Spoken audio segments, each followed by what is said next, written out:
Hello, welcome to the channel Why Stories. Enjoy watching.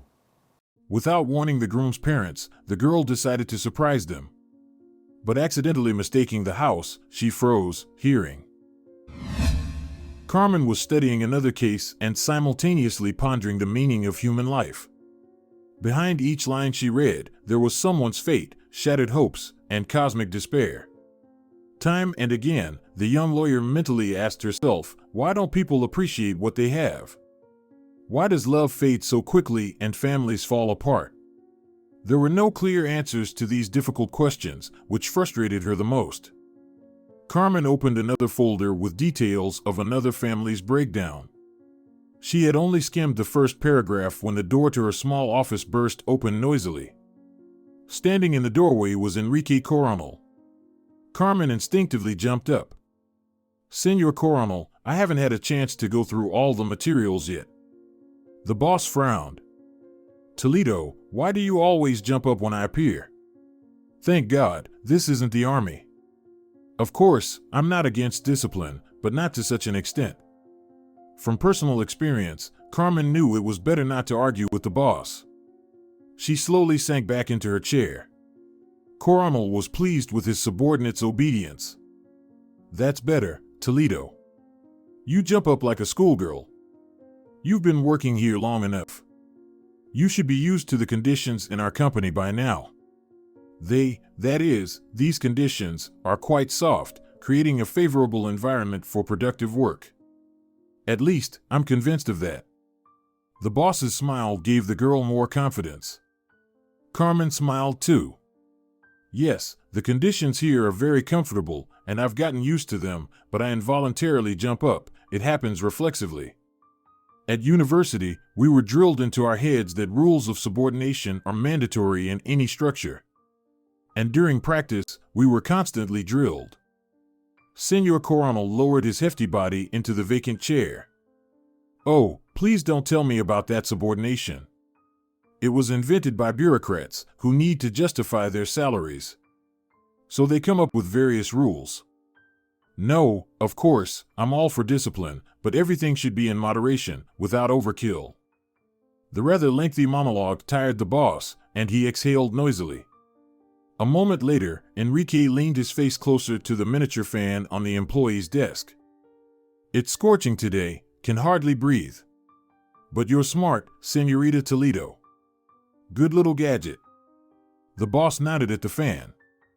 "I wouldn't mind one of those myself." All the girl could do was promise the boss. "Nothing easier. You'll have one just like it tomorrow. Such fans can be ordered online, conveniently and inexpensively." Coronel playfully wagged a finger. "I'll hold you to that. Make sure you're not deceiving me. All right, Señorita Toledo, let's talk business. You've been distracting me all this time, first with your jumps in the chair, now with this charming fan." By the expression on the boss's face, the girl guessed that the miniature device had made a strong impression on him, but she chose not to comment on it again, fearing to further disorient the boss. Coronel enjoyed the fresh air currents for another minute, and then seriously said, "Señorita Toledo, I have a personal request for you." Noticing the girl's eyebrows rise in surprise, Senor Coronel hurried to reassure her. "Don't think anything bad. I'm not at that age anymore to chase after young girls. Although I used to be a real expert in that regard." Fond memories perked up the boss, but Carmen patiently waited for him to finally get to the point. Unexpectedly, Coronel stood up. "When you have a free moment, come see me." Toledo asked in surprise. "Senor Coronel, what about the very important matter?" Coronel sat back down with a sigh and said, "The thing is, a lady I know is currently going through a divorce. It's a complicated situation, and thus she needs the support of a good lawyer. It's a very delicate matter since she is quite well known in business circles and therefore doesn't want the details of the divorce process to become public. And her husband, this young and very eager rascal, wants to disgrace the woman who, forgive me, Señorita Toledo, turned him from nothing into a somebody. His audacity knows no bounds. Not only has he ruined a wonderful woman's life, but he also wants to take a part of her property. He has bombarded the poor woman with lawsuits and has even hired a whole team of lawyers with her money. But we've decided to take a different approach, and you are perfect for the main strike role." Carmen blurted out, "Senor Coronel, but I'm just—" The boss gave his subordinate a thoughtful look.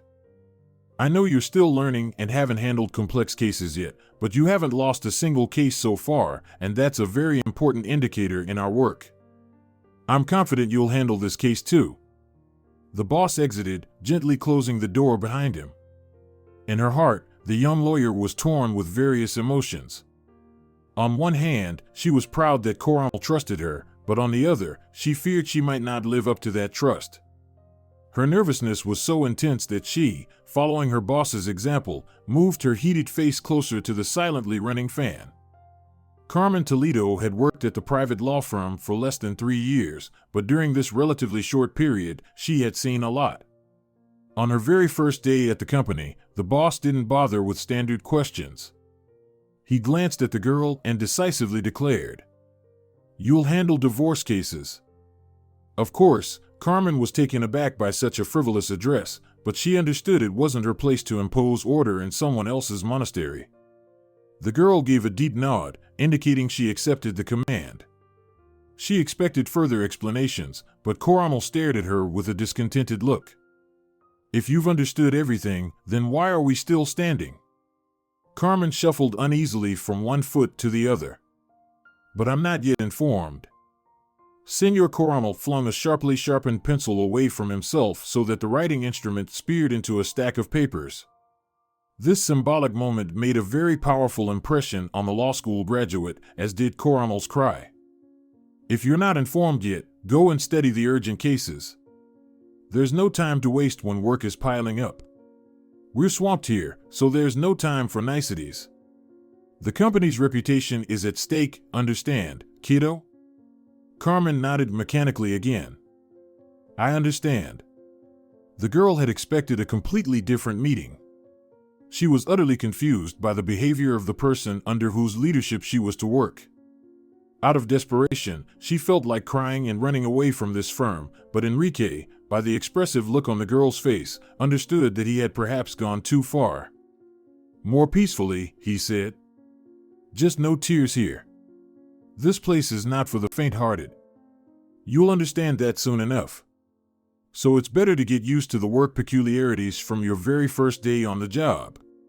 And I advise you to pay less attention to my mood." Coronel winked at the newbie. "Sometimes I can be worse than any fairy tale villain, but deep down, I remain kind."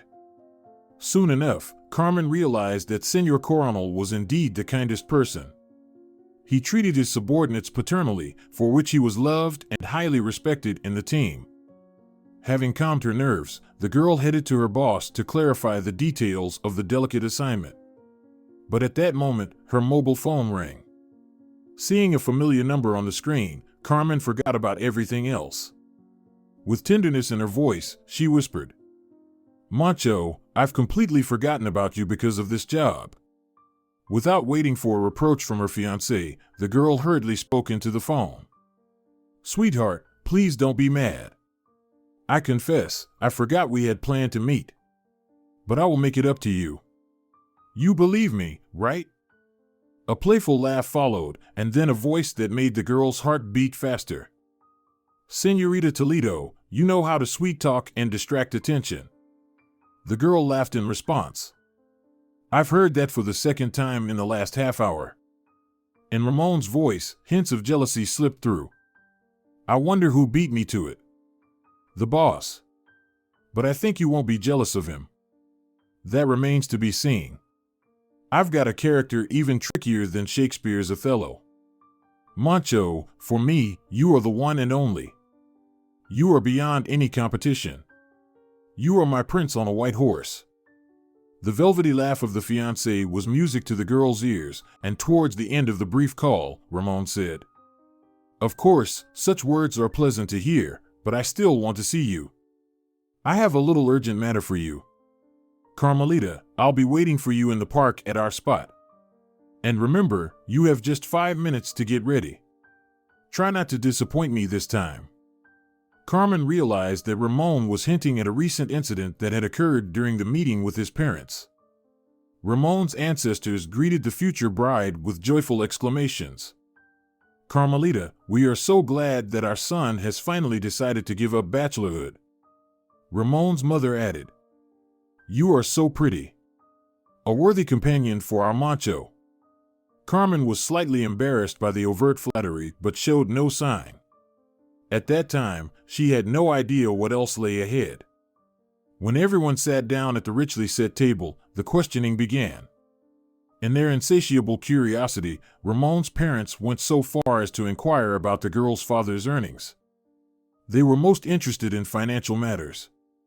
When Carmen told them the tragic story of her mother's death, they did not even express basic sympathy. Only Senor Oliveira, Ramon's father, asked, "Surely your mother left you a substantial inheritance?" This question infuriated the girl, and she replied rather harshly, "Are money the most important thing to you?" The tone of the future daughter-in-law displeased the host. He also responded with evident challenge, switching to informal speech. "It's easy for you to talk about the meanings of life when you have an all-powerful daddy behind you. Our son doesn't have such a reliable support. We are simple, rural workers. We value every penny, every earned ruble. Money just flows to your daddy." Carmen couldn't hold back. "My father stands at the operating table all day to earn a decent salary. But his main goal is not money, it's the human lives he saves. By the way, he also grew up in a village and then went on to study. Who stopped you from doing the same?" Ramon realized that the argument had gone too far but did not know how to defuse the situation. Senor Oliveira's wife helped establish peace at the table. Why stir up trouble needlessly? Carmen is right, not everything in this world is about money. There are more important things. The meal continued, but Carmen was left with an unpleasant residue in her heart. She declined to stay overnight at the Oliveira home, citing urgent work. Ramon did not want to let her go. "Where are you off to at night?" "Stay. And don't be upset with father. He's old school, so he's used to talking that way." The girl, frustrated, retorted, "I'm not upset with your father. What surprises me is that you didn't say a word in my defense." Ramon burst into laughter. "Carmelita, you're the lawyer here, not me. I can't compete with you." After this heartwarming acknowledgement, the girl felt a bit relieved, but she did not change her decision. Sitting behind the wheel of the car her father had gifted her for graduating from university, Carmen drove off to the city. She expected Ramon to offer to accompany her, but he didn't. He lazily said goodbye and headed back to the house. She felt a bitter twinge in her heart, but tried to console herself. Ramon hasn't seen his parents for a long time, so it's understandable that he wants to spend more time with them. Besides, he's not obligated to satisfy every whim of mine, especially since I'm partly to blame for how the conversation went. I could have kept quiet, at least out of respect for his father. After the unsuccessful first visit, she visited Macho's parents several more times with him, but they no longer pestered her with questions. Instead, they emphasized how happy they were that their son had decided to tie his fate with such a wonderful girl. Carmen had no shortage of admirers. Even in early childhood, she was surrounded by male attention. In kindergarten, boys happily fulfilled the whims of the mischievous girl. A bit later, when Carmen Toledo was in the first grade, 2 young suitors even fought over her. However, the teacher scolded not them, but the girl. "Carmen, I consider you the instigator of the fight. If you've decided to be friends with someone, choose one person, not flirt with both at the same time." The girl disagreed with the teacher. She made a cunning face and brazenly declared, "What if I want to be friends with all the boys?" "Then what?" The teacher could not respond to the first grader's question. She was embarrassed and changed the subject, but later expressed her opinion to the girl's father. "Senor Toledo, please don't take this the wrong way, but your daughter isn't behaving properly with the boys." The man was so surprised that he couldn't help exclaiming, "What do you mean, not properly? How should I understand this?" The teacher realized she had blurted out something silly and tried to extricate herself from the awkward situation. Sorry, I misspoke. The thing is, your daughter is a clear leader, and all the boys are drawn to her. Toledo expressed his surprise again. I don't see anything wrong with that. The teacher was completely at a loss. Indeed, there's nothing wrong with your girl having leadership qualities, but she's also very attractive. So, our boys strive to win her favor. Toledo laughed. Ah, that's what you mean. Sonora Ortega, but that's a natural process. Remember your own childhood. Personally, I tried to court all the girls even when I was a kindergarten pupil. So, in my opinion, there's nothing disgraceful in such relationships. But the teacher persisted. Here I completely agree with you. Friendship is beneficial in all its forms, but it's impossible to be friends with everyone at the same time. Carmen first promised David Villalba that she would be his friend. Then she made the same promise to Alberto Pinto. As a result, the boys fought. And you think my daughter is to blame? Sonora Ortega exclaimed joyfully. Of course, your Carmen provoked the boys to resolve their relationship with fists. First, she dazzled one, then the other. Please, influence your daughter. Toledo smirked. How exactly can I influence her? Should I forbid her from socializing with her classmates? Do you think that's the right approach? Since no understanding was reached with the guardian, Sonora Ortega took offense at Toledo but took out her displeasure on the little girl. It reached a point where one day, in a fit of uncontrollable anger, the teacher humiliated Carmen in front of the whole class. Toledo, nothing good will come from upstarts like you. You'll grow up and be passed from hand to hand. The first graders didn't understand the true meaning of this phrase, but all giggled, pointing fingers at Carmen. Alberto, whom she had rejected, was the most eager. Carmen ran out of the classroom and hid under the stairs, where no one could see her crying. When Senor Toledo arrived at the school to pick up his little daughter, Sonora Ortega was surprised. Isn't Carmen at home? If she were at home, I wouldn't have come to pick her up. Where's my daughter? The outraged parent demanded an answer, and the teacher didn't know what to say. Stuttering, she began to explain confusedly. You see, Senor Toledo, your girl can sometimes be uncontrollable. Today, we also had an incident. Carmen threw a tantrum during the lesson and then ran out of the class. I thought she went home.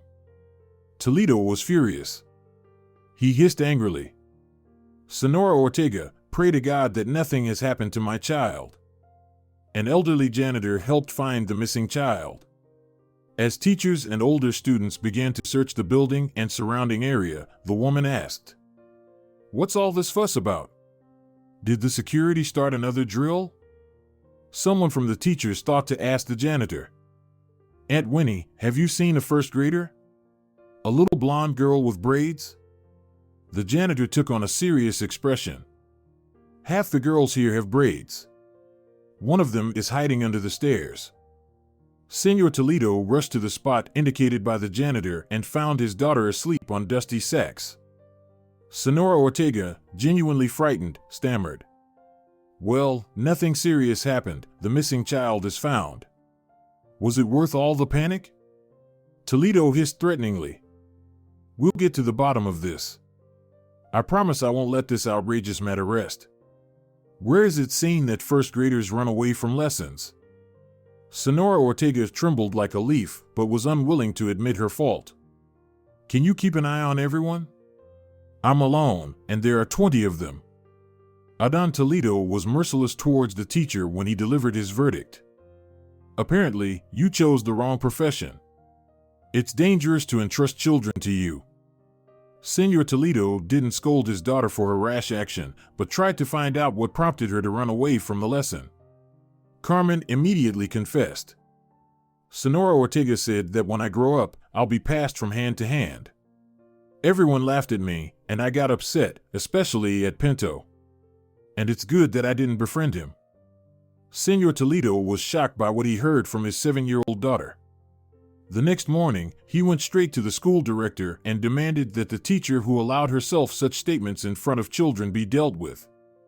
The head of the school listened to the outraged father and sighed heavily. "Dear Senor Toledo, I understand you perfectly, but I can't do anything. There's a chronic shortage of staff. Primary education is especially weak. No one wants to work with little kids." Adán stared at the director. "So you're not going to take any action?" The director spread his hands. "Unfortunately, the only thing I can do in this situation is to give Senora Ortega a stern warning. If I take more drastic measures against her, she'll wave goodbye and go to another school where they'll welcome her with open arms." Senor Toledo didn't expect such a turn. He asked perplexedly, "So what am I supposed to do? Just accept the lawlessness prevailing in your school?" The director tried to smile. "Why speak so unflatteringly about our institution? We're trying, dedicating all our efforts to educating future citizens. But if you personally are dissatisfied with our school, you can transfer your daughter to a good gymnasium. After all, you're a well-off man working in one of the country's best clinics." Toledo immediately dismissed the director's suggestion. "My daughter will study in a regular school among regular kids, and that's fundamental." The head of the educational institution spread his hands. "Well, then the only solution I can offer is to transfer her to a parallel class." Senor Toledo agreed. Carmen learned about his conversation with the school director a little later when she went with her father to visit her grandparents. Upon hearing about the teacher's outrageous act, Grandma Liana began to scold. "What is going on here? This is real disgrace. In our time, a teacher was a role model, an example of decency. And now what? And you're right, Adán, as the director said, you should transfer to another school." Carmen saw her father tenderly hug her grandmother, then he said, "Mom, I told the director and I'll repeat to you, I'm not planning to raise my daughter in a greenhouse. I want her to be ready for any life's difficulties." Grandma disapprovingly said, "So you want to throw her in the water like the puppy from the saying, if it doesn't swim, let it sink." Her father frowned unhappily. "Mom, you chose not quite the right comparison." A few seconds later, he added, "You know well that Carmen is the most precious thing I have." That phrase, especially the tone in which it was spoken, turned everything around in the little girl's heart. She vowed never again to upset her father. That very day, Carmen Toledo decided she wouldn't hang out with boys at all. Though this last promise was soon forgotten, she became more cautious about choosing friends. After the call from Ramon, Carmen didn't hesitate and immediately headed to her boss. Seeing her, Coronel pointed to a chair right next to his desk. "Sit down, this will be a long conversation." Carmen crossed her arms over her chest and pleaded, "Senor Coronel, may I come after lunch? I need to step out briefly. It's urgent." The boss raised an eyebrow and unexpectedly smiled. "What, the fiancé missed you?" The girl blushed. "No, he didn't miss me, he just wants to ask me something, but I don't know what it is yet. He has a tight work schedule, so there's very little time." The boss's eyes twinkled mischievously. "Ah, to be young and have such concerns. All right, go on your date, but then come straight to me. We'll discuss the nuances of the case and determine the defense strategy." Of course, the 5 minutes Macho had allotted were long over, so Carmen ran to the park where her fiancé was waiting. Her high heels made it difficult, and several times she risked falling. Ramon spotted her from afar and waved cheerfully. He was lounging on a park bench, smiling as he watched his bride-to-be. When Carmen collapsed next to him, out of breath, Ramon laughed. "Clearly, you have issues with sprinting. After the wedding, I'll have to work on your physical fitness." The girl hadn't yet caught her breath, so she responded after a moment. "Are you making fun of me?" The young man pulled her close and tenderly kissed her forehead. "Of course not. Do I look like a cruel tormentor? It was just very funny to watch you run. And if I had fallen, would that have looked funny too?" Carmen's voice carried a hint of hurt, and Ramon made a funny face.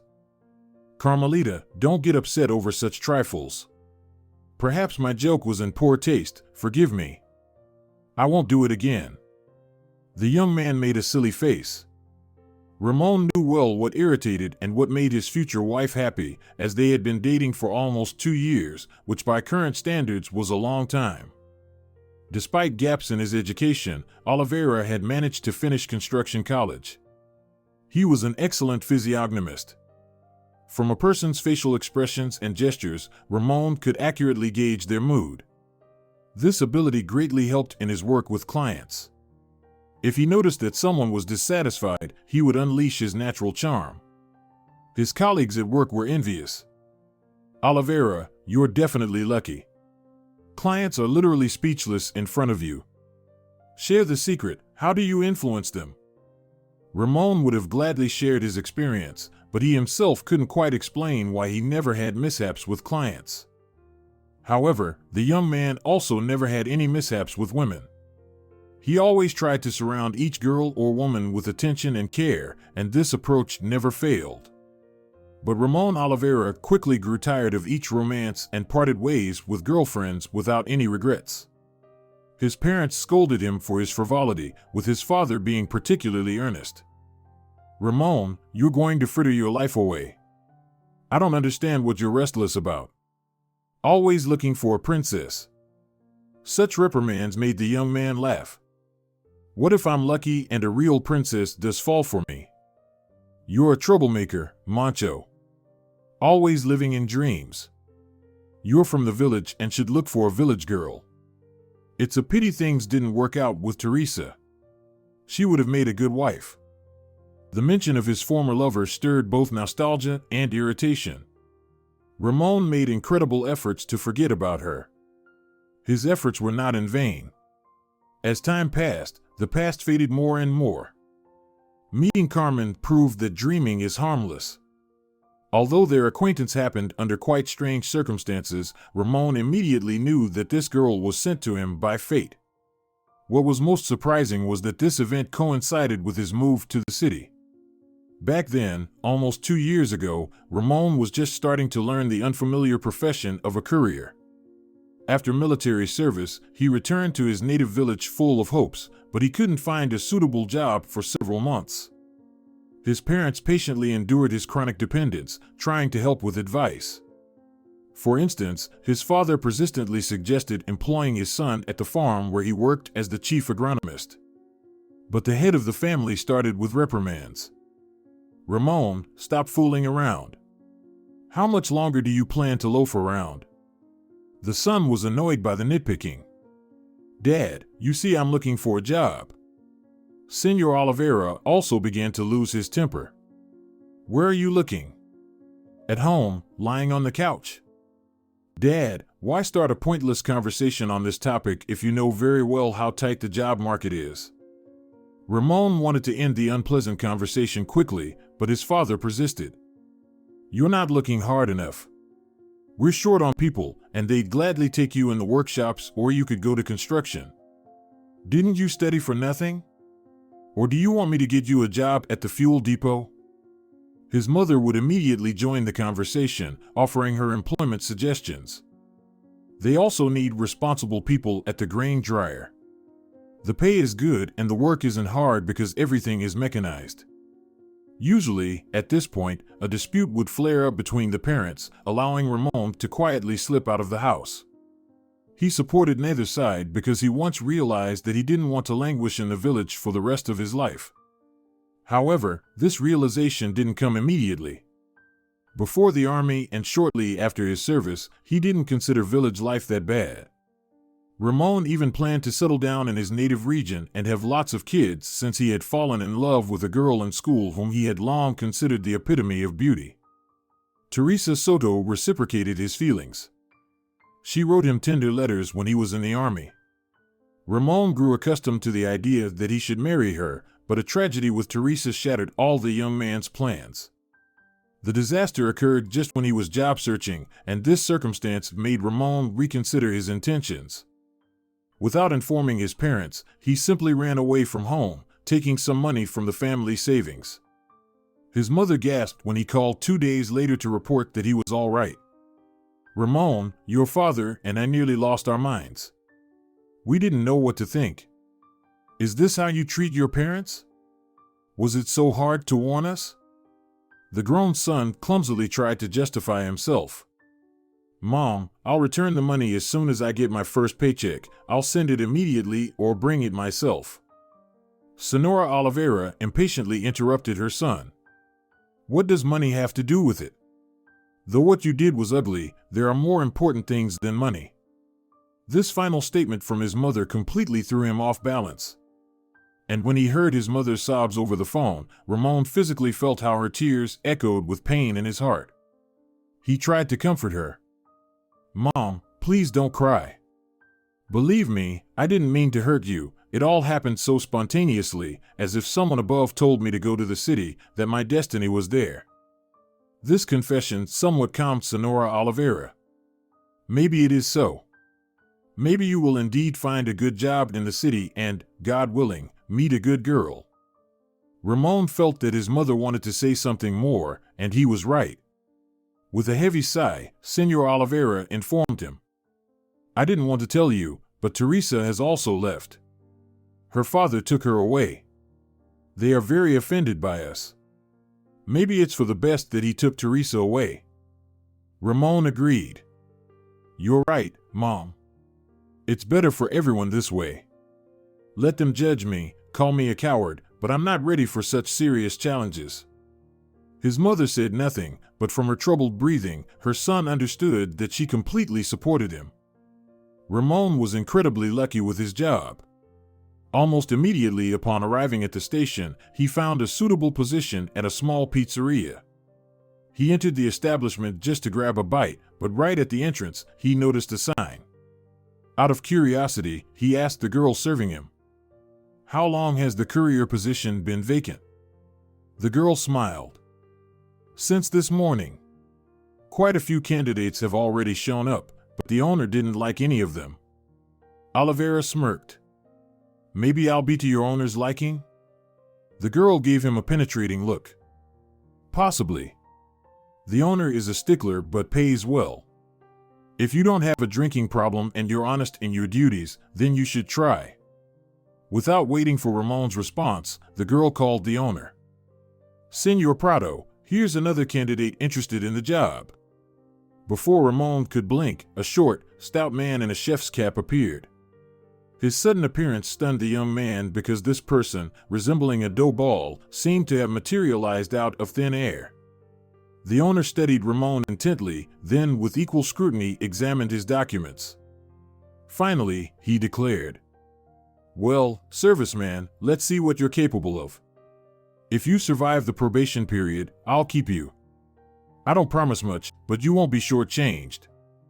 Despite the modest size of the establishment, the pizzeria was popular with locals, especially busy during lunch breaks. Among the pizza lovers, there were those who placed orders late in the evening and even at night.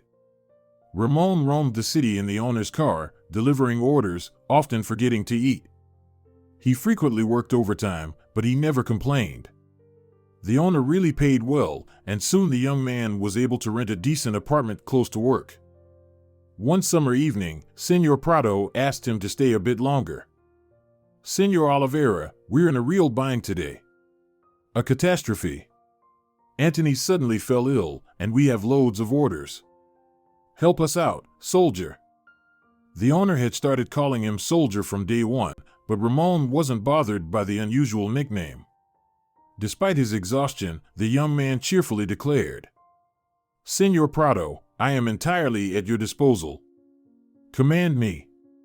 The owner immediately handed him a list of orders and requested, "Senor Oliveira, just try to be timely. There are people on this list I'd rather not disappoint." The young man wasn't surprised by such a request, but asked, "Could you tell me whom to serve first?" The owner picked out one order from the stack. "First, go to this address. Dr. Lorenzo Padilla, our regular customer and my savior. A few years ago, I was in an accident, broke all over, thought I wouldn't walk again. Probably would have been the case if I hadn't been lucky enough to get Dr. Padilla. He's a godsend doctor, a real talent, about your age too. Ramon was impressed by the story and was very curious to meet the miraculous doctor. However, when he arrived at the address and rang the doorbell, unexpectedly a girl ran out of the apartment first, followed by a stylishly dressed young man. Ramon realized he had unwittingly become a witness to a romantic drama. This guess was confirmed by the words of the young man who chased after the girl. "Carmen, wait, you've got it all wrong. I'm willing to wait for your agreement forever." The girl shouted back. "Lorenzo, please, don't make such sacrifices. Why can't you understand that I just don't love you?" The couple spent a few minutes airing their grievances on the landing below, while Ramon patiently waited for the conclusion. Finally, the building's doors slammed loudly, and soon the stylish young man returned. From his distraught expression, Ramon realized the evening had not gone well for him. However, comforting clients wasn't part of a courier's job, and he delivered the standard line. "Pizza from Prado is glad that you maintain your taste preferences." The young man stared blankly at Ramon, then said weakly, "Oh, right. I had forgotten I ordered pizza. Though it's no longer needed." Ramon realized that this rejected suitor was indeed Dr. Padilla. Fearing that the emotionally shaken client might refuse the order, he quickly handed him 2 pizza boxes. The apartment owner promptly pulled out his wallet and paid. The next moment, the apartment door slammed shut before Oliveira could deliver his final line. Since he had neither the time nor the inclination to dwell on the doctor's troubles, Ramon quickly descended to the first floor. He burst out of the building and headed for the car, but stopped dead in his tracks because the very girl who had caused the good doctor such distress was standing next to the vehicle. Noticing the courier's confusion, the stranger asked, "Can you give me a ride to downtown? I'm without wheels today." Naturally, Ramon couldn't refuse the young woman so late at night, but he warned her, "I'll take you all the way home, but I need to make 2 stops along the way." The girl smiled. "I'm not in a hurry. I'm actually curious to learn about the life of a courier." Her soft voice, especially her smile, made a profound impression on Ramon. He had never felt such emotions when meeting women before. Initially, he was slightly disoriented, but the girl initiated the conversation. She introduced herself and mentioned that she worked in a law firm. Then she began inquiring about his work. Carmen was relaxed as if they had known each other for 100 years. Ramon quickly forgot about the initial awkwardness. He joked, shared anecdotes, and funny stories from his life as a courier. That night changed everything in Ramon Oliveira's life. The next morning, he realized that Carmen was sent to him by fate. Nervously, he called her and asked her out. She didn't refuse. Fond memories flashed through Ramon's mind in an instant as he watched Carmen, but all distractions vanished when she settled next to him. Carmen looked at her fiancé guiltily. "Mancho, sorry I'm late. The boss handed me a new case, so I had to stay a bit longer." The young man asked indifferently, "What case?" Carmen apologized again. "Ramon, I can't disclose confidential information." The young man's voice carried a note of hurt. "Oh, right. I forgot that we're birds of different feathers. I'm just a pizza delivery courier, and you're an important person." A flicker of pain crossed the girl's face. "Ramon, why would you say that? You know that for me, it's the person that matters, not their status or wealth." The young man looked away. "Sorry. I've been irritable lately. Probably because of my father's illness." Carmen asked anxiously, "What's wrong with Senor Oliveira? Is it serious?" Ramon waved his hand hopelessly. "As serious as it gets. I don't know much about medicine, but it's something with his spine. He can't bend or straighten. My mother is in a panic because he's the backbone of our home, and I can't leave work to help them. That's the situation, Carmelita. Why didn't you tell me sooner, or did you forget that your future father-in-law is a doctor?" The young man looked down. "No, I haven't forgotten, but it feels awkward to impose." Senor Toledo isn't too fond of me as it is. I don't want to bother him with requests. The girl looked at her fiancé tenderly. Macho, please don't burden your mind with silly assumptions. My father is a very honorable man and an excellent doctor. He won't mind arranging a consultation for Senor Oliveira. We just need to agree on a time in advance. Ramon perked up. You think I should ask him? Carmen laughed. I'll talk to my dad today, and I'll call you tomorrow. The young man was heartened. Carmen, you're a miracle. I'm so glad I met you that night. I can't imagine what would have happened if you had stayed with that young doctor. In a burst of emotion, Ramon hugged her, but she quickly pulled away. You can't be so merciless, Ramon. Lorenzo is very nice. He courted me for a long time, but the heart doesn't command. Ramon challenged her. You pity that loser? Know that it bothers me. Carmen didn't respond to his remark, but her tone changed as she noted. Ramon, you could have been in Lorenzo's place. Let's not talk about this anymore. I don't like such conversations. She abruptly stood up. That's it, I need to go to my boss. I'll call you tomorrow. Ramon also stood and walked with his fiancée toward the park exit. He tried to kiss her goodbye, but she dodged.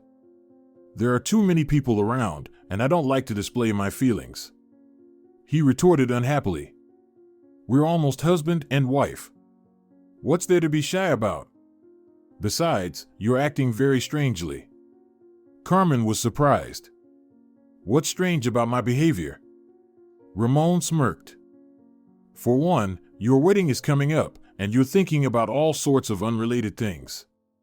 Normal brides are picking out dresses and hairstyles, but you... She cut him off mid-sentence. Macho, I'm not like everyone else. It's a shame you still haven't understood that.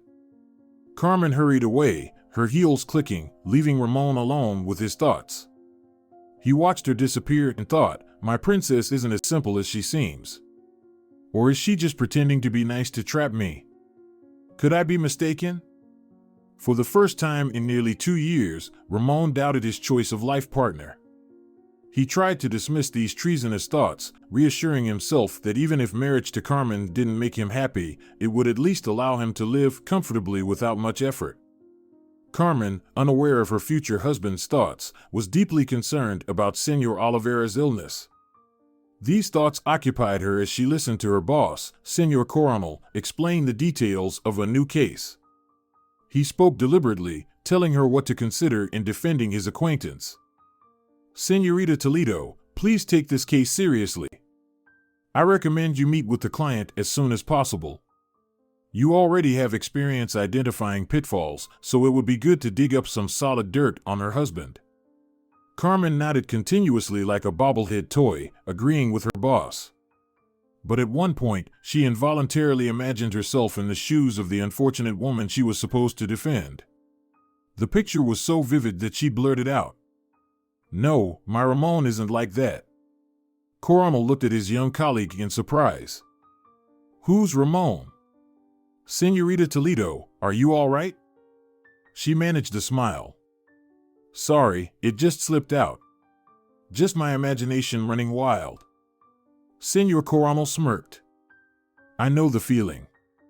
In my younger days, I also got so involved, always imagining myself in the client's place. Don't worry, it's a normal reaction and nothing to be afraid of. If you've understood everything, then go ahead. Do you need a car? No, I have my own. Carmen left Coronel's office, pondering why her boss continually switched between formal and informal tones when speaking with her. Although this trait didn't particularly bother her, she was curious about the reason behind it. Once in her car, she dialed her client's number and requested a meeting. Doña Silva responded without hesitation. You can come now. I'm not too busy today. The story of this woman had a profound impact on the young lawyer. Doña Silva had successfully handled her business challenges but failed to manage her personal life effectively. She had allowed a young gigolo into her life and made several unforgivable mistakes under his influence. She confessed. Senorita Toledo, you're a woman and should understand me. I was so blinded by love that I didn't see or didn't want to see the obvious. And now the time has come to pay. Doña Silva sobbed. You see, everything has been so hard for me. My business took away my beloved husband, and for its sake, I risked not becoming a mother. When Sandro came into my life, I felt reborn. I believed that not everything was lost and that I too deserved happiness. But it turned out to be all an illusion, and my husband was feigning love only for money. Believe it or not, he tried to poison me.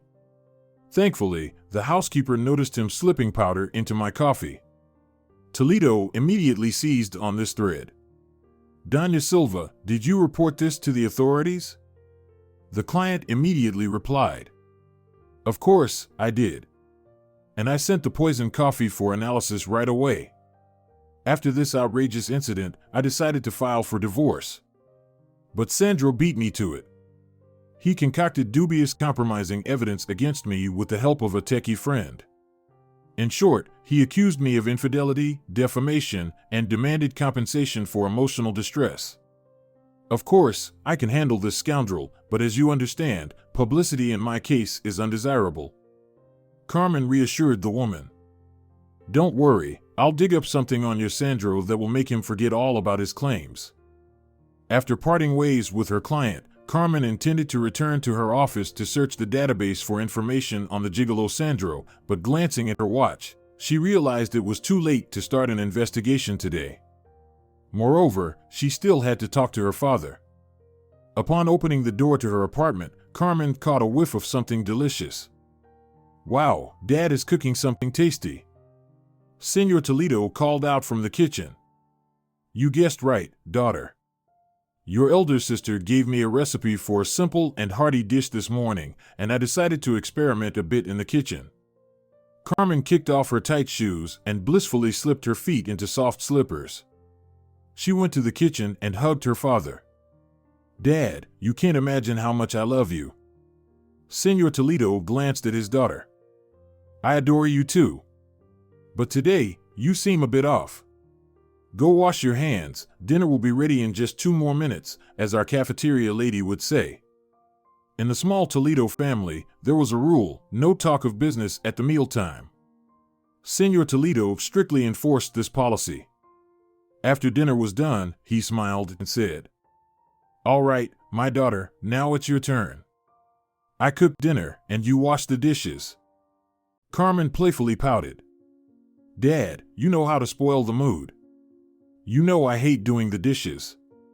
Toledo was surprised. Oh, come on. Yesterday you were alive, and now you're suddenly dead. You're getting married, aren't you? Do you expect your career to wash the dishes, do laundry, and clean up after you? Carmen's cheeks flushed. Dad, it feels like you're not happy that I'm getting married. Of course, I guess you don't like Ramon, but... Senor Toledo quickly interrupted her. The main thing is that you like him. But that's not the issue. I'm very uncomfortable telling you this, but I'm more experienced in life. I might be wrong, but your Ramon reminds me of a gigolo. This unexpected comparison left Carmen grappling with her father's blunt assessment, stirring doubts and considerations about her upcoming marriage.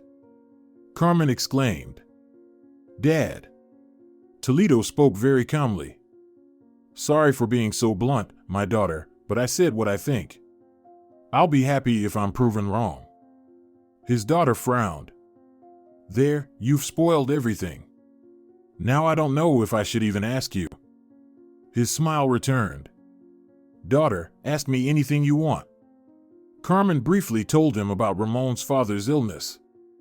As she spoke, the expression on Senor Toledo's face changed from cheerful to concerned. Why didn't they seek help earlier? Tell your Ramon to bring his father to our clinic.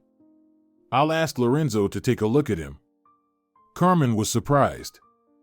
But Padilla has a different specialization. Toledo smirked.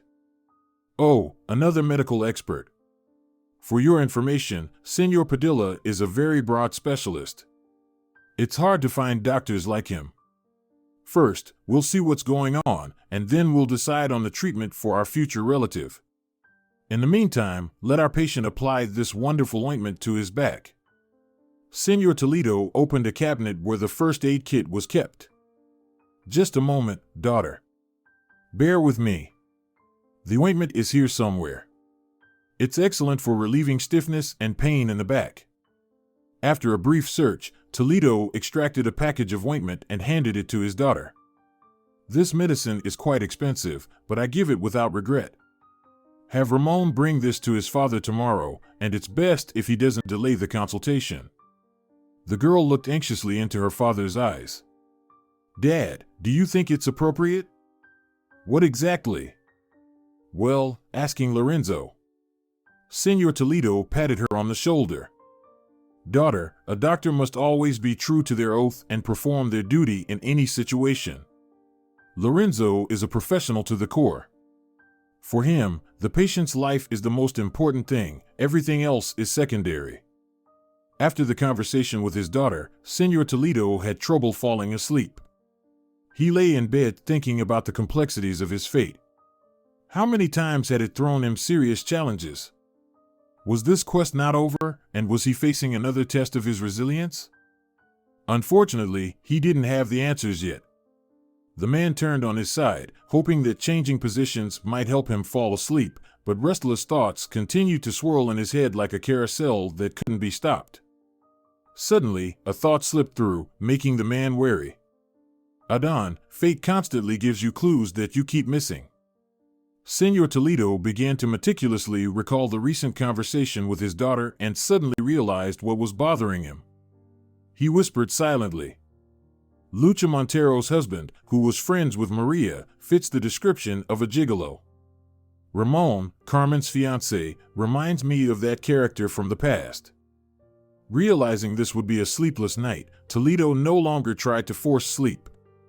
Instead, he began to reminisce about the most notable events of his life. Adon had determined his calling back in elementary school.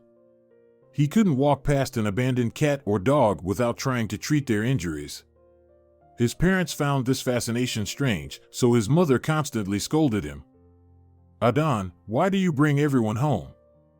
Didn't they tell you in school that animals can carry diseases? The boy was outraged by such accusations.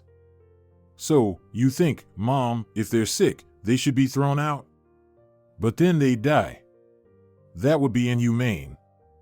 His mother grumbled but never dared to throw out the animals her son had decided to temporarily house. Don Toledo never scolded his son. He supported his acts of mercy. Adon, listen less to your mother and do what your heart tells you. Animals can't stand up for themselves, so they need help. God willing, you'll grow up and study to be a veterinarian. Initially, Adon himself wanted to dedicate himself to this noble profession, but later realized he needed to save people. This epiphany came when he was in 7th grade. Since his grades in certain subjects were quite poor, he had to buckle down and study hard. The village boy's diligence paid off, and he graduated from school with only 2 B's on his diploma. Adon firmly told his parents, I'm going to apply to college in the capital. I want to be a famous doctor like our countrymen on the TV show. The mother laughed in response to such a bold statement. Son, wake up, you're nothing like that fellow. He's probably from a wealthy family, could afford to study in the capital. And you? Just a simple village boy. Go to veterinary school, you won't go wrong. As always, the father stood up for his son. Mother, don't talk about what you don't know. That very fellow came from a poor family and, incidentally, was born in a village too. Who knows, maybe our Adon will become famous too. Don't get in his way. The father's word in their family was decisive, so the mother never brought up the topic again. Adon got into his desired university on the first try. Throughout his student years, he focused solely on his studies and didn't distract himself with entertainment. His classmates teased him. Adon, don't hit the books too hard, or you'll end up toothless. And the girls won't love you.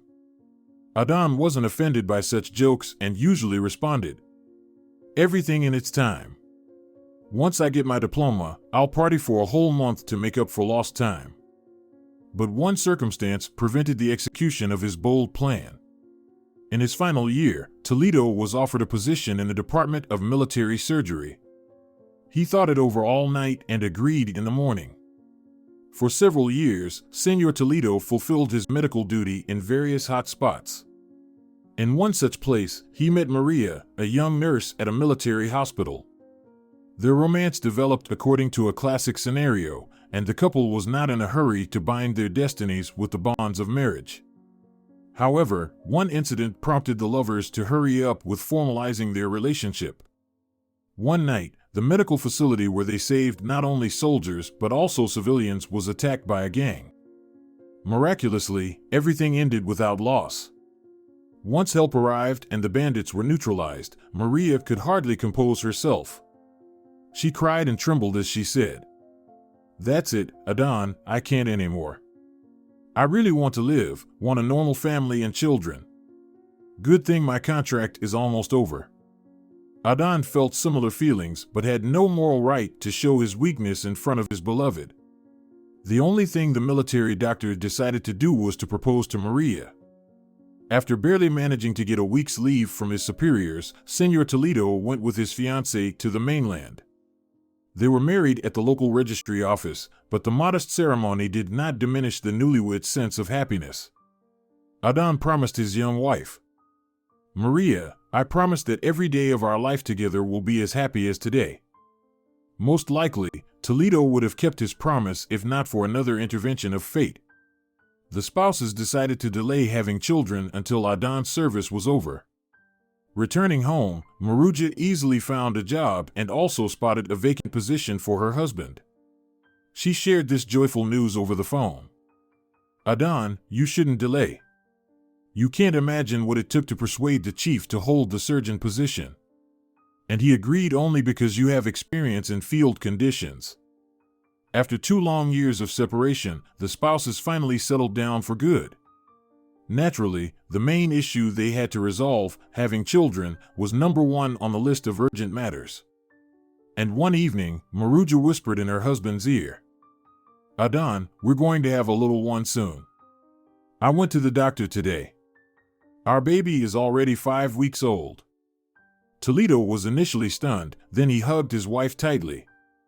From that day on, Senor Toledo carefully monitored his wife's health.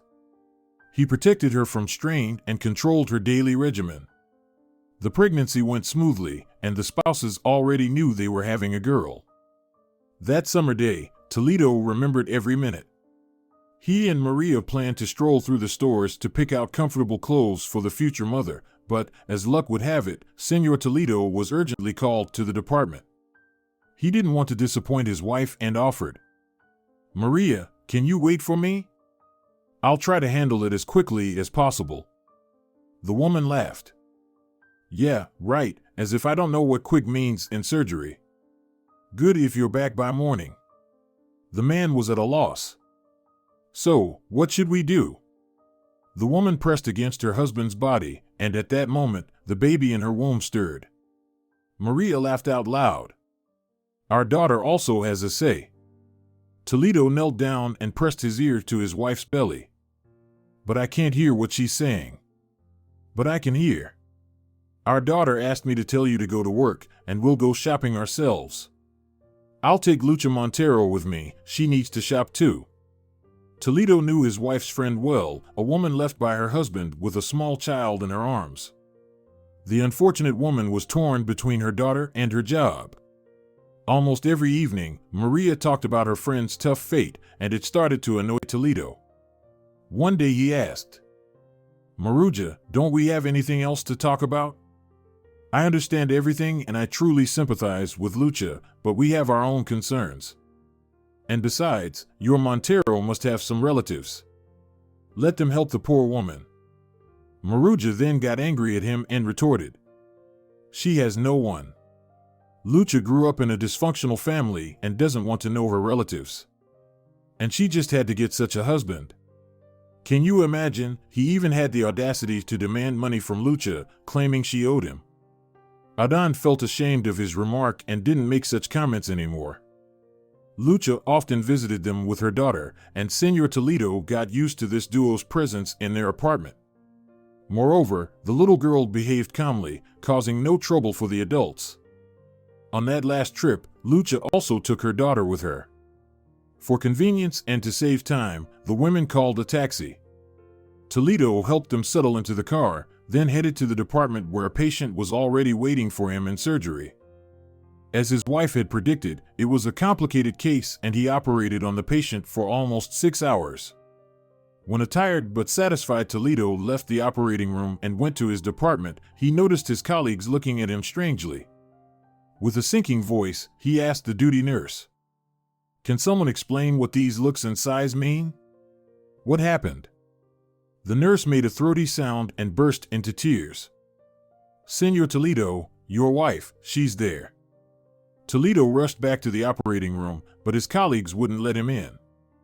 "Senor Toledo, it's better you don't see her right now." He vaguely remembers what happened next. Everything around him turned into talking shadows, but he couldn't understand what these shadows were saying to him. Toledo screamed, demanding they let him through to his wife. He felt as if Maria was calling him. One of the young surgeons took him to the service elevator, where in a small hallway under sheets on gurneys lay 2 bodies. At that moment, he realized what had happened. The young resident explained with a sad voice. They were both in the back seat when the taxi was hit by a minibus. There was something wrong with the brakes. Toledo asked in a detached voice. "And the taxi driver? What about him?" The resident answered. "Concussion and several fractures. There was also a child in the car, a girl. The impact threw her forward. She got stuck between the driver's and passenger's seat. That saved the little girl." "Where is she?" The young doctor was surprised by the question, but answered. "The girls took her to our staff room for now. Someone from the special reception is supposed to come for her." Senor Toledo quickly walked to the staff room, where the duty nurse was giving juice to the orphaned little girl. Toledo crouched down next to her and extended his hand. "Well, Carmen, it's just the 2 of us now. What shall we do?" The little girl reached out her hand to him. Senor Toledo hugged the little girl to his chest and whispered, "Don't be afraid, sweetheart. Fate has decreed that we should be together." Dawn was breaking outside. Senor Toledo sprang out of bed energetically. "Never mind, I'll sleep later." He headed to the kitchen, and on the way, he peeked into his daughter's room. Carmen was sleeping soundly, a blissful smile frozen on her face. Toledo whispered, "You must be happy. Happy for everyone. For Maria, Lucha, and our unborn daughter. And I will do everything to ensure nothing stands in the way of your happiness." For a moment, Carmen opened her eyes. "Dad, is it time to get up already?" He quietly replied, "Sleep a little longer, I'll make breakfast." Senor Toledo had not told his daughter the whole truth, believing it was not yet time for confessions. While preparing breakfast, the man thought that Carmen needed to know everything before her wedding. The morning started with a minor annoyance.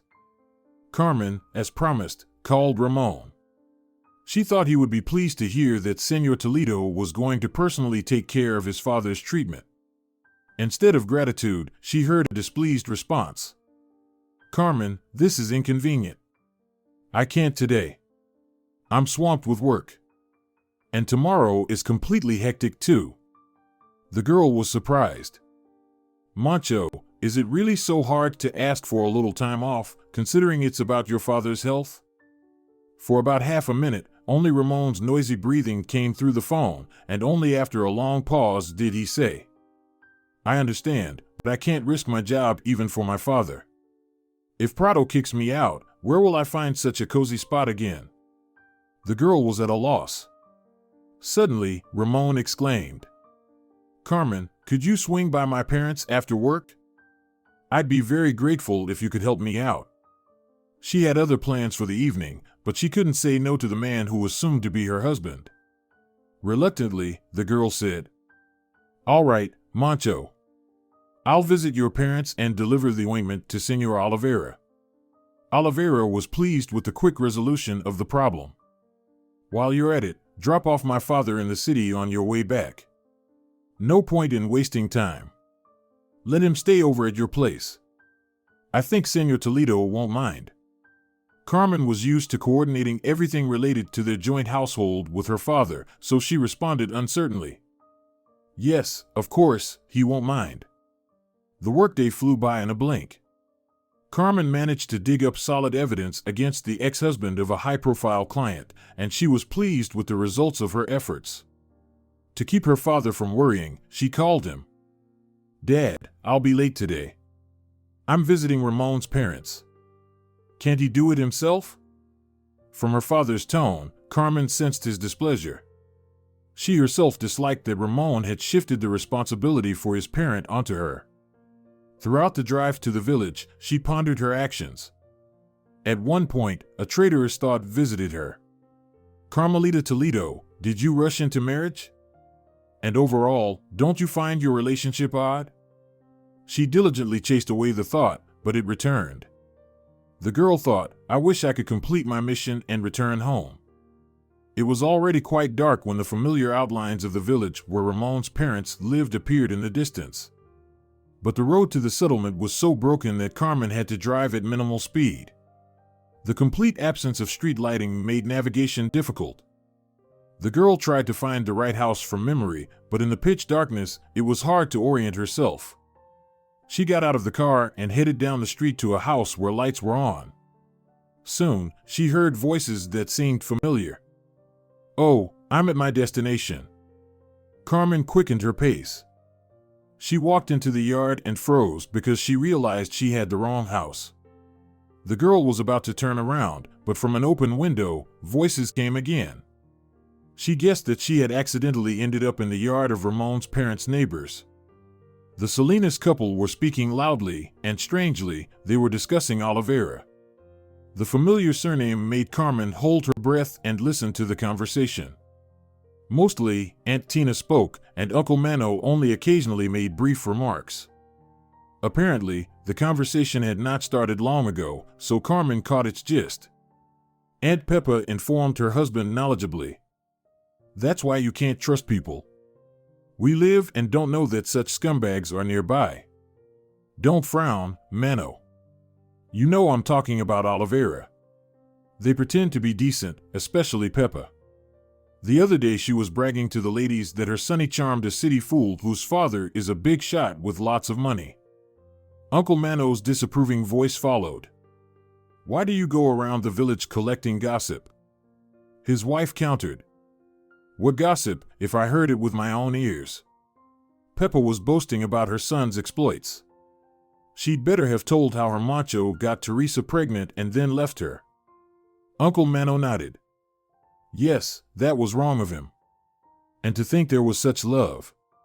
The girl waited for him to come back from the army, and he left her in a tough moment. Carmen felt like she couldn't breathe. A terrible thought scorched her mind. Ramon is not who he pretends to be. But she didn't want to believe what she had heard. No, Ramon couldn't have done that. Perhaps there was another reason for their breakup. But her inner voice sarcastically remarked, then why didn't he tell you about the girl he had? Her emotions were so strong that she instinctively stepped aside and stumbled. A sharp pain shot through her ankle, and she cried out. From the window came. Mano, check out who's walking around our windows. The owner burst out of the house, shouting.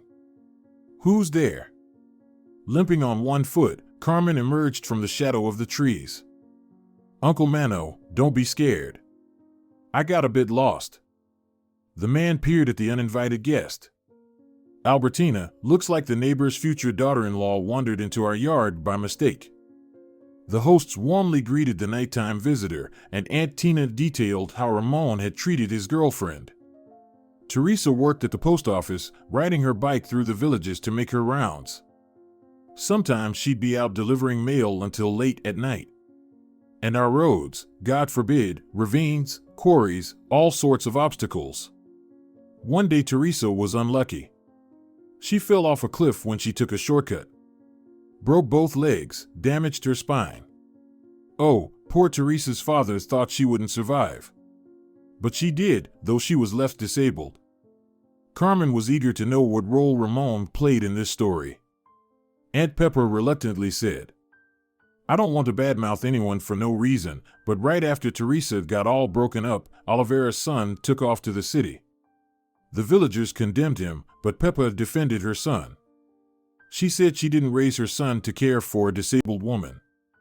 And later it came out that Teresa was pregnant when the accident happened. Carmen's mouth went dry with agitation, and she asked the hostess for water.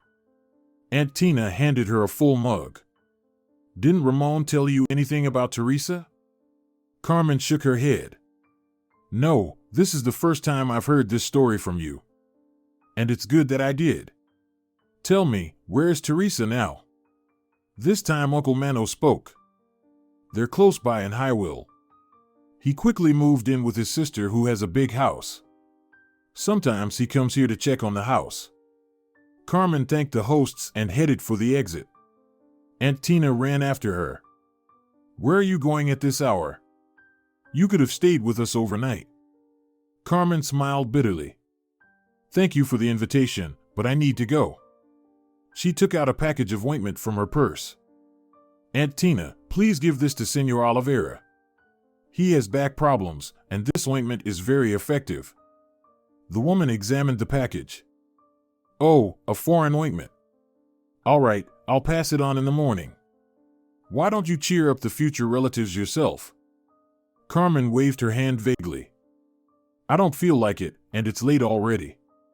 She most wanted to cry, leaning on her father's reliable shoulder, but Carmen knew she couldn't break down and give in to emotions, as an unbalanced state was dangerous for someone driving. Gathering all her will, she focused on the road. It was well past midnight when she opened the apartment door. Carmen hadn't even flicked the light switch when her father's voice was heard. You're finally home. I've been worried all day since your call. Carmen rushed to her father and burst into tears. Daddy, I almost made the biggest mistake of my life. Senor Toledo let his daughter cry it out, and when she calmed down, he asked, What are you going to do now? The girl confidently said, I know one thing for sure is there won't be a wedding, not for now. Better to be alone for a lifetime than to marry someone who could betray you at any moment. Carmen calmly informed Ramon of her decision in the morning. The guy clearly did not expect such a turnaround. He started shouting that it was all lies, that the malicious neighbors had slandered his good name, and that he had no daughter, and Teresa had gotten pregnant by some unknown lover. Listening to all this was unpleasant. Carmen snapped into the phone. Scumbag. And turned off her mobile phone. That same day, she went to the registry office and withdrew her application. Somehow, after that, she felt as if her soul had been cleansed of all the unnecessary clutter. Ramon took the breakup painfully. He annoyed Carmen with constant calls. At first, he pleaded with her to reconsider, and then he started making threats. His parents joined in the process to salvage their son's escaping happiness. Naturally, Senor Oliveira was the main actor, while Senor Oliveira silently agreed with his wife. Carmen glanced at the door every minute, behind which Lorenzo had disappeared half an hour ago. She knew that behind that stern door, real magic was happening, as her husband was a true magician who restored people's ability to move and walk. A timid voice sounded nearby.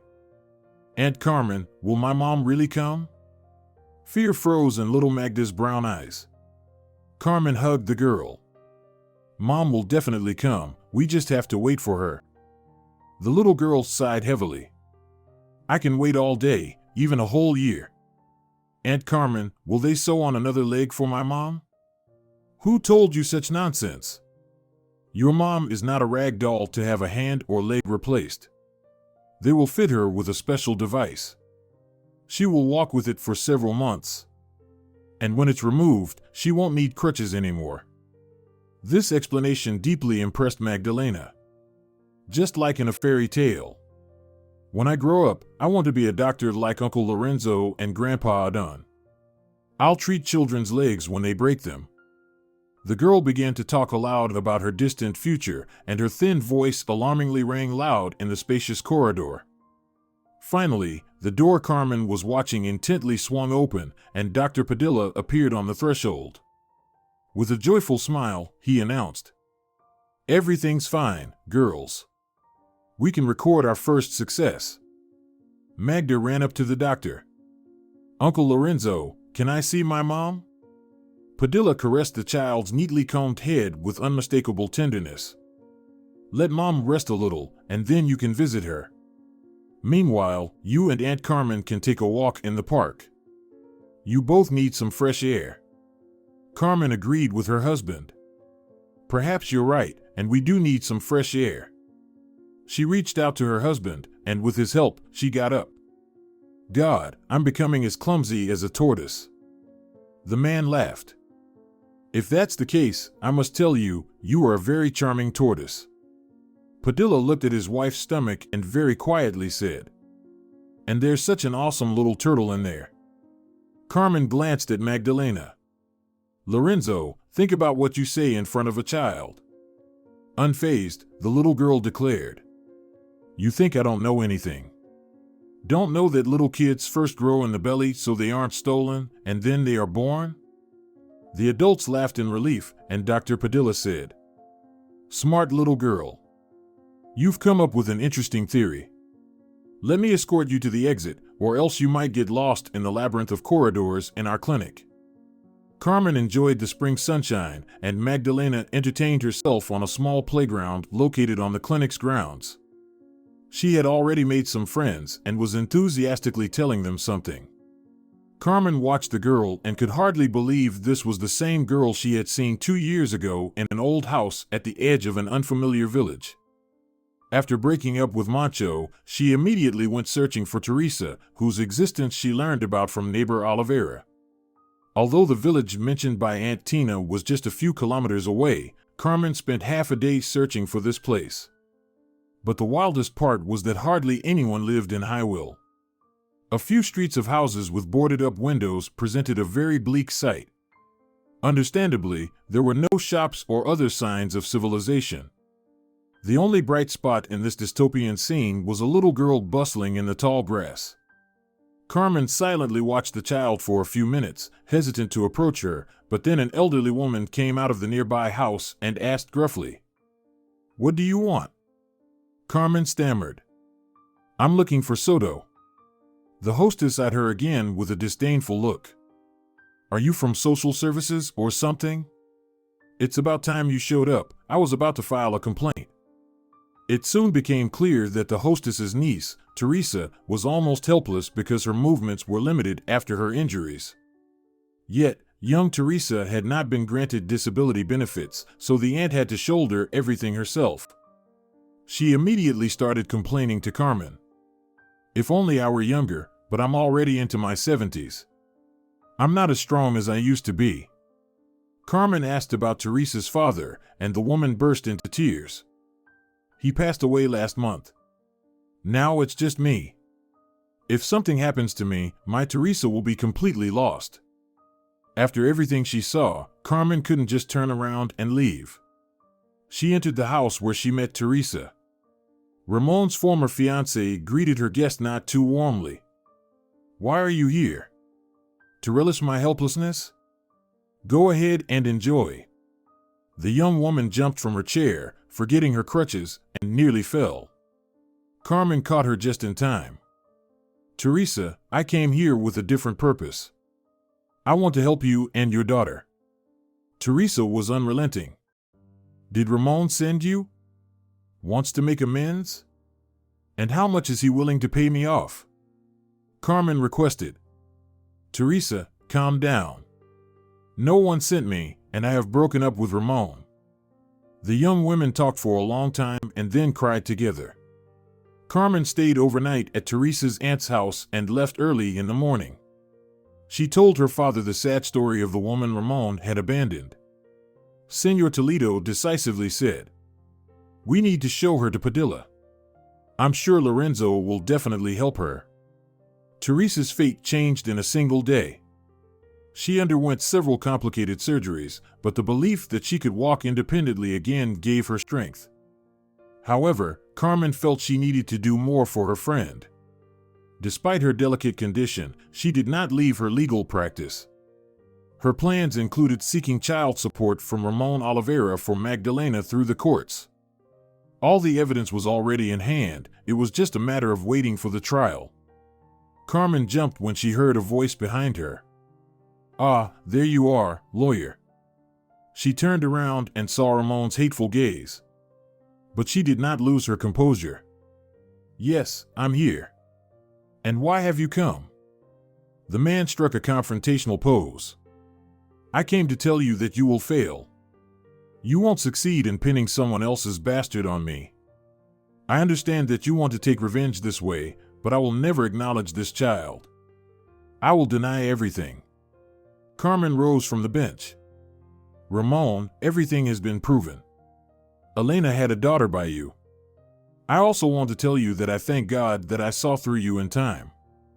Carmen turned her back to her former fiancé and called out loudly, "Magda, it's time to go.